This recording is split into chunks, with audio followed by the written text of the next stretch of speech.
నమస్తే. ముంబై మహానగరంలో ముఖ్యమైనటువంటి సెంటర్స్‌లో ఉన్నటువంటి ఒక 6 మసీదులో ఉన్నటువంటి మైకులు మోగబోయాయి. అంటే మామూలుగా మనందరికీ తెలుసు ముంబై మహానగరంలో శబ్ద కాలుష్యం ఏ రేంజ్‌లో ఉంటుందో. ముంబై అనే కాదు, ఆ మాటకొస్తే అన్ని ప్రధాన నగరాల్లో కూడా ఈ శబ్ద కాలుష్యం అనేది చాలా పెద్ద సమస్యలాగా మారింది. దీన్ని నియంత్రించడం కోసం ప్రభుత్వం కొన్ని కఠినమైనటువంటి నియమాల్ని అమలు చేస్తోంది.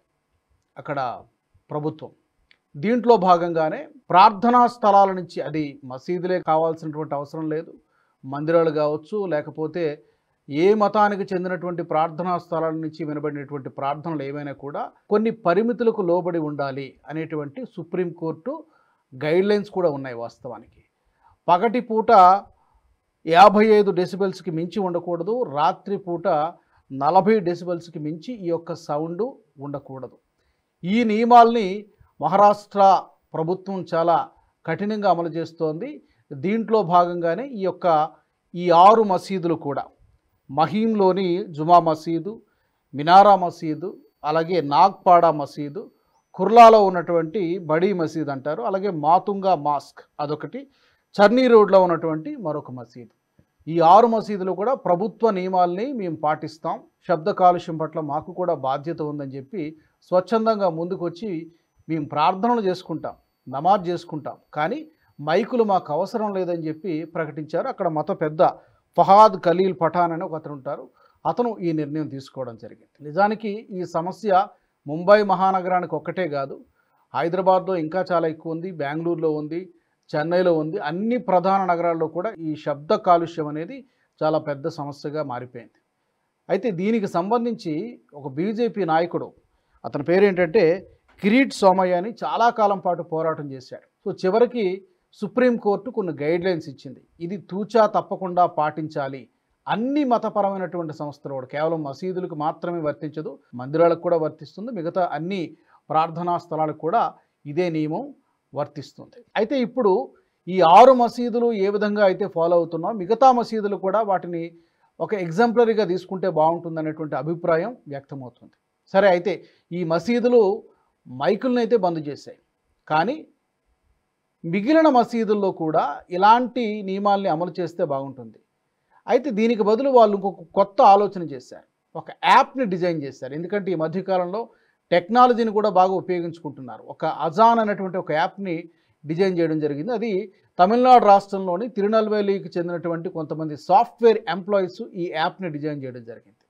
ఈ యాప్లో ఏముంటుంది అంటే కనుక, ఈ యాప్లో మామూలుగా ఈ నమాజ్ చేయడానికి లేకపోతే అజాన్కి కూడా ఒక్కొక్క నెలలో ఒక్కోలా ఉంటుంది. ఈ ప్రార్థనా సమయాలు అనేది ఒక్కొక్క నెలలో ఒక్కోలా ఉంటుంది. ఈ ప్రార్థనా సమయాలకు సంబంధించి ఏ సమయంలో చేయాలి అనేటువంటి వివరాలు కానీ, మనకి దగ్గరలో ఉన్నటువంటి, అంటే జీపీఎస్ మ్యాప్ ఉంటుంది కాబట్టి మనకు దగ్గరలో ఎవరైతే ఈ యాప్ని డౌన్లోడ్ చేసుకుంటారో వాళ్ళకి దగ్గరలో ఉండేటువంటి మసీదులు ఏమేమి ఉన్నాయో అందులో చాలా క్లియర్గా చూపించడం జరుగుతుంది. అందులో అలర్ట్స్ వస్తాయి, అలార్మ్స్ వస్తాయి, నోటిఫికేషన్స్ వస్తాయి, ఏ సమయంలో చేయాలి అవి కూడా అక్కడ వస్తాయి. ఇంటి దగ్గర చేసుకునే వాళ్ళు ఇంటి దగ్గర చేసుకోవచ్చు, లేదా మసీదులకు వెళ్ళి ప్రార్థన చేసుకునేటువంటి వాళ్ళు ఉంటే మసీదులకు కూడా వెళ్ళి చేసుకోవచ్చు. సో ఈ యాప్ ద్వారా ఈ మైకులకి రీప్లేస్ చేస్తూ యాప్ని డిజైన్ చేయడం జరిగింది. అయితే ఇప్పుడు ఉత్తరప్రదేశ్లో చూసుకుంటే, అక్కడ మనందరికీ తెలుసు యోగి ఆదిత్యనాథ్ ముఖ్యమంత్రిగా ఉన్నారు. ఇలాంటి విషయాల్లో అస్సలు కాంప్రమైజ్ కారు. శబ్ద కాలుష్యమైనా, నీటి కాలుష్యమైనా, ఇంకోటైనా ఏదైనా కూడా చాలా కఠినంగా ఇలాంటి విషయాలు అమలు చేస్తూ ఉంటారు. ఈ మసీదుల విషయంలో ఇంకా కఠినంగా వ్యవహరిస్తూ ఉంటారు. పరిమితులకు లోబడి మాత్రమే ప్రార్థనలు చేసుకోవాలి. అసలు పరిమితులు లేని మసీదులు ఏమైనా ఉంటే, మసీదులనే కాదు మందిరాలనే కూడా ఏమైనా కూడా ఉంటే వాటిని తొలగించేశారు కూడా వాస్తవానికి. అలాగే ఒకవేళ ఏమైనా ప్రార్థన చేసుకుంటే ఈ ప్రభుత్వ నిబంధనలు ఏవైతే ఉన్నాయో, ఈ కోర్టు నిబంధనలు ఏవైతే ఉన్నాయో, రాత్రిపూట ఇన్ని డెసిబెల్స్, పగటిపూట ఇన్ని డెసిబెల్స్కి మించి ఉండకూడదు. ఒకవేళ ఎవరైనా దాన్ని దాటి అతిక్రమిస్తే మాత్రం చట్టపరమైనటువంటి చర్యలు తీసుకుంటామని చెప్పి యోగి ఆదిత్యనాథ్ గారు ఎప్పటి నుంచో అమలు చేస్తున్నారు వాస్తవానికి. అదేవిధంగా మధ్యప్రదేశ్లో కూడా జరుగుతోంది. బీజేపీ పాలిత రాష్ట్రాల్లో కొంతమేర జరుగుతుంది, మొత్తం జరుగుతుందని చెప్పలేం కానీ కొంతమేర జరుగుతుంది. ఉత్తరప్రదేశ్, మధ్యప్రదేశ్లో మాత్రం చాలా కఠినంగా ఈ యొక్క నియమాన్ని తూచా తప్పకుండా పాటిస్తున్నారు. ఇంకా చెప్పాలంటే సౌదీ అరేబియాలోనూ, అలాగే కొన్ని గల్ఫ్ కంట్రీస్లో, కొన్ని ముస్లిం కంట్రీస్లో ఈ మైకుల్ని పూర్తిగా తీసేశారు, ఉపయోగించడమే మానేశారు. ఎందుకంటే ఈవెన్ అతను కూడా అదే చెప్పారు. ఫహాద్ ఖలీల్ పఠాన్ అనేటువంటి ఒక ముస్లిం మత పెద్ద, ఈయన మహీంలో జుమా మసీదుకు చెందినటువంటి అక్కడ ఒక మత గురువు అనుకోండి, మత పెద్ద అనుకోండి, అతను చెప్పారు ఎస్, ఇస్లాంలో నమాజ్ చేయడం అనేది తప్పనిసరి, ప్రార్థన చేయడం అనేది తప్పనిసరి, కానీ దానికి మైకులతో పని లేదు, మైకులు ఉండాల్సినటువంటి అవసరం లేదు. ఎందుకంటే ఇది వ్యక్తిగత ఒక నమ్మకం కాబట్టి ప్రార్థన చేసుకోవడానికి మైకుతో పనే ఉంది. ఒకవేళ మైకులు పెట్టుకున్నా కూడా దాన్ని ఒక పరిమితికి లోబడి పెట్టుకోవాల్సినటువంటి అవసరం ఉందని చెప్పి ఆ పఠాన్ అయినటువంటి ఖలీల్ పఠాన్ అనేటువంటి వ్యక్తి కూడా చెప్పారు. ఇది సౌదీ అరేబియాలో ఇప్పటికే చాలా చోట్ల ఆపేశారు. అలాగే కొన్ని ముస్లిం కంట్రీస్లో కూడా ఈ యొక్క నియమాలను పాటిస్తూ ఉన్నారు. ఇక ఇప్పుడు మాట్లాడుకోవాల్సింది తెలంగాణ రాష్ట్రంలో కూడా అలా చేస్తే బాగుంటుంది కదా. నాట్ ఓన్లీ తెలంగాణ, ఆంధ్రప్రదేశ్, దేశంలో ఎన్ని రాష్ట్రాలు ఉన్నాయో అన్ని రాష్ట్రాల్లో కూడా ఈ విధమైనటువంటి ఈ ప్రభుత్వ నిబంధనల్ని, కోర్టు యొక్క గైడ్లైన్స్ని పాటిస్తే శబ్ద కాలుష్యాన్ని నియంత్రించిన వాళ్ళం అవుతాం అని చెప్పి అభిప్రాయాలు వ్యక్తమవుతున్నాయి. అయితే ఇక్కడ ఇంకొక విషయం కూడా ఉంటుంది.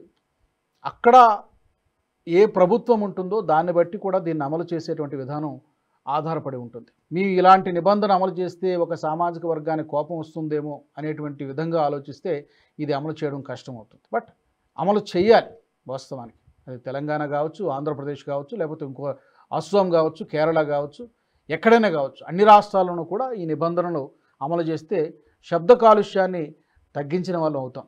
నిజానికి ఇది ప్రజలందరూ బాధ్యత. శబ్ద కాలుష్యాన్ని నివారించడం మాత్రమే కాదు, మన దేశంలో ప్రధాన నగరాల్లో ఉన్నటువంటి సమస్య వాయు కాలుష్యం కూడా ఉంది, అలాగే నీటి కాలుష్యం కూడా ఉంది.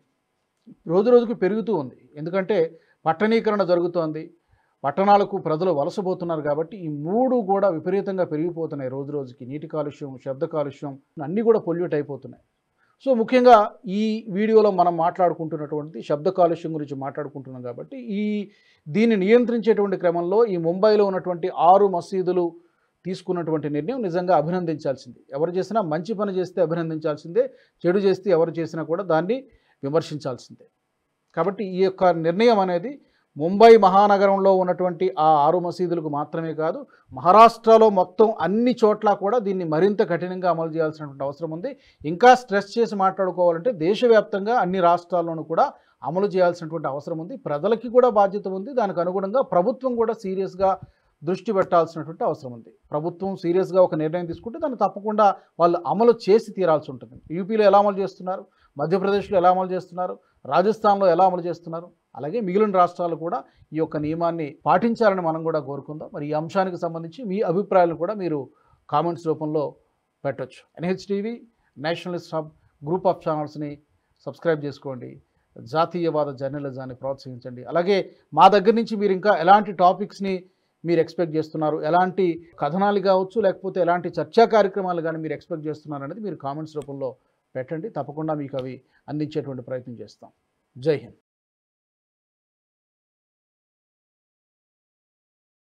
ఈ వీడియో మీకు నచ్చినట్టయితే లైక్ చేయండి, 10 మందికి షేర్ చేయండి. అలాగే కామెంట్ల రూపంలో మీ అభిప్రాయాలను మాతో పంచుకోండి. Nationalist hub group of channels ను సబ్స్క్రైబ్ చేసుకుని తెలుగునాట జాతీయవాద జర్నలిజాన్ని ప్రోత్సహించండి. ఈ వీడియో కింద ఉన్న బెల్ ఐకాన్ పై క్లిక్ చేయడం మర్చిపోవద్దు.